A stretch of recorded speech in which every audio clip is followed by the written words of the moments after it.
बेटा अब किसी और के लिए मैं तुझे कभी भूखा नहीं रखूंगी। Heart touching story. ये क्या, तू फिर उसको दूध पिलाने बैठ गई? कमजोर कहीं की। रीना ने जैसे ही दूध मुंही चुन्नू को अपने सीने से लगाया, उसकी सास सुधा जी दहाड़ उठी। माँ जी बहुत भूखी है, ये कब से रोए जा रही थी। मैंने पूरा खाना बना लिया है, बस रोटियां सेकनी बाकी है। रीना ने दयनीय स्वर में कहा, सब बहाने हैं तेरे, अभी तेरे ससुर जी और ऋषि खाना खाने आते ही होंगे, चल उठ पहले। सुधा जी ने कड़क आवाज में कहा। माँ जी बस 5 मिनट, देखिए कैसे जल्दी जल्दी दूध पी रही है, बहुत देर से रो रही थी। रीना ने आशा भरी नजरों से सासू माँ की ओर देखा। इतनी देर से मुझसे बहस कर रही है, भर गया होगा उसका पेट। वैसे भी लड़की की जात है, उसको ज्यादा क्या खिलाना पिलाना। सुधा जी ने हिकारत से कहा। माँ जी बस 2 मिनट, रीना ने अजीजी भरे स्वर में कहा। जरा भूखी भी रह गई तो मर नहीं जाएगी, ये चल उठ रोटी सेक। सुधा जी ने रीना का हाथ पकड़कर खींचा।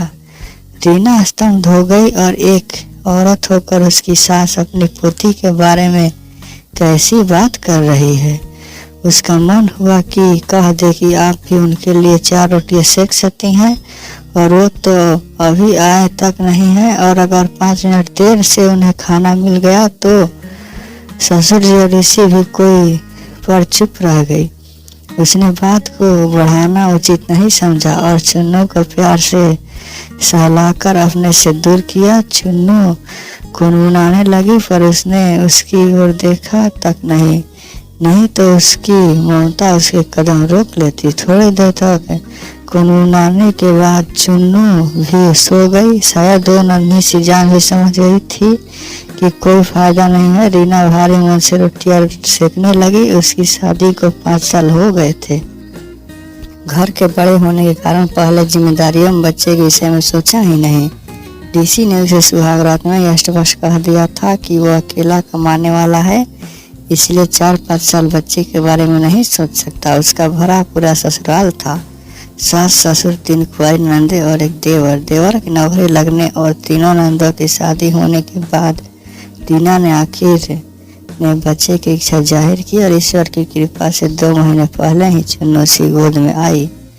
अभी तक रीना ने परिवार के सदस्यों की खुशी के लिए कभी अपने बारे में सोचा ही नहीं। जी जब जो कहा मान लिया, जिसको जब जरूरत हुई उसकी मदद को चली गई। यहाँ तक कि प्रेगनेंसी के 9 महीने भी उसको कभी आराम करने की नहीं मिला। सुधा जी हमेशा कहती थी कि जितना काम करेगी डिलीवरी उतनी आसानी से और नॉर्मल होगी। ऋषि भी अपनी माँ के अंधभक्त था, जैसा माँ ने कहा वही सही, पर अब तो उसकी भी अपनी बच्ची है, उसके लिए तो कौन से सपनों में खो गई महारानी। उधर तेरे ससुर जी और ऋषि खाना खाने आ गए हैं, थाली लगा।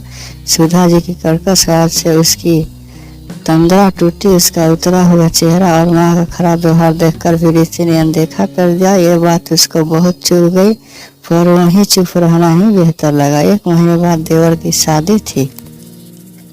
सब तैयारियां जोरों शोरों से चल ही रही थी। खाना खाते हुए ऋषि ने पूछा, री माँ मम्मी से पूछकर सब मेहमानों की लिस्ट बना ली और बहू को गहने की डिजाइन भेजी कि नहीं। विनय देवर कह रहा था कि सलोनी आने वाली नई बहू देवरानी के पसंद के लिए अच्छा है, आखिर पहनना तो उसी को है। ऋषि ने रोटी का कर तोड़ते हुए कहा। रीना के तन बदन में आग लग गई। आज तक उससे तो किसी ने मर्जी नहीं पूछी, और अभी जो आई नहीं है उसकी इतनी चिंता। सही तो है, अगर पति का साथ हो तो ससुराल वाले भी इज्जत करते हैं। जी हाँ, सब कर दिया है, उसने संक्षिप्त सा उत्तर दिया। देखो अब शादी को ज्यादा दिन नहीं रह गए हैं, सब तुम्ही को संभालना है, अब काम में जुट जाओ, जरा भी आलस नहीं चलेगा। ऋषि के ये कहते ही सुधा जी मुस्कुरा दी। आराम, और मुझे अपनी बच्ची को चैन से दूध भी नहीं पिला सकती। और रीना ने कहना चाहा, पर रीना खून का घूंट पीकर रह गई। ऐसा नहीं था कि रीना किसी बात में कम थी, वो आज के जमाने की पढ़ी लिखी सुशील लड़की थी, पर विदाई के वक्त माँ बाप ने संस्कारों के नाम पर जो बेड़िया उसको पहना दी थी, उनमें बस वो छटपटा कर रह जाती। वो चाहकर भी ससुराल वालों को ज्यादती का विरोध नहीं कर पाती थी। उसे बहुत बार लगता था कि शादी तो दो दिलों का बंधन है, दो परिवार का मिलन, पर उसमें हर वक्त त्याग और परीक्षा की वेदी पर लड़की की ही क्यों बलि दी जाती। ऐसे ही दिन बीतते रहे। चुन्नू भी बहुत शांत स्वभाव की थी, हर के पास रह जाती और चुपचाप खेलती रहती थी। रोना तो जैसे उसने सीखा ही नहीं था, बस जब भूख लगे तो कभी कभार रोने लगती थी। बहुत बार रीना के सीने में दूध भरने लगता तो वो समझ जाती कि चुन्नू भूखी हो गई है। ईश्वर ने भी माँ बच्चे का कैसा अनोखा रिश्ता बनाया है। बिना कुछ कहे एक दूसरे की पीड़ा और भावनाएं समझ जाते हैं। चुन्नू भी शायद रीना की व्यवस्था समझती थी, इसलिए ज्यादा रोती नहीं थी। शादी का दिन पास आ गया। उसकी तीनों ननदें अपने परिवार सहित एक हफ्ते पहले ही आ चुकी थी। घर में माँ से भरा हुआ था। हर कोई हर काम के लिए रीना को आवाजें दे रहा था। किसी को गर्म पानी चाहिए तो किसी को ग्लिसरीन वाला साबुन, किसी के बच्चे को बॉर्नवीटा का दूध चाहिए तो कोई हॉर्लिक्स ही पीता है। कोई अपनी मैचिंग ज्वेलरी लाना भूल गया तो किसी को चूड़ियाँ चाहिए। जितने लोग उतनी मांगे। वो सिनेमा संगीत था। रीना सुबह से चक्कर घेने की तरह घूम रही थी। चुन्नू को बस सुबह एक बार ही दूध पिला पाती थी। पता नहीं कहाँ किसकी गोद में थी। वो अभी बस 3 महीने की तो है। ऊपर का कुछ खाना तो दूर, ऊपर का दूध भी कभी नहीं दिया उसको। शाम के 4 बज चुके थे। रीना की छाती दूध से भरने लगी। उसने ढूंढा पर चुन्नू कहीं नहीं दिखी। उसका ब्लाउज गीला होने लगा।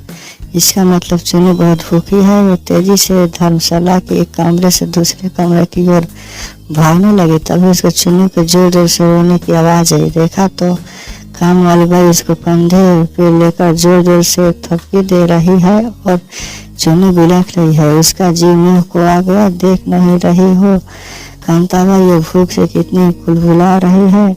इसको मेरे पास लाने की बजाय जबरदस्ती थपड़ियाँ दिए जा रही है। उसने चिल्लाकर कांताबाई से कहा और चुन्नू को उससे छीनकर वहीं अपने छाती से लगा लिया। चुन्नू चुप हो गई और दूध पीने लगी। भाभी, वो माँ जी ने कहा था कि आप काम में हो इसलिए आपके पास इसको ना ले जाऊं।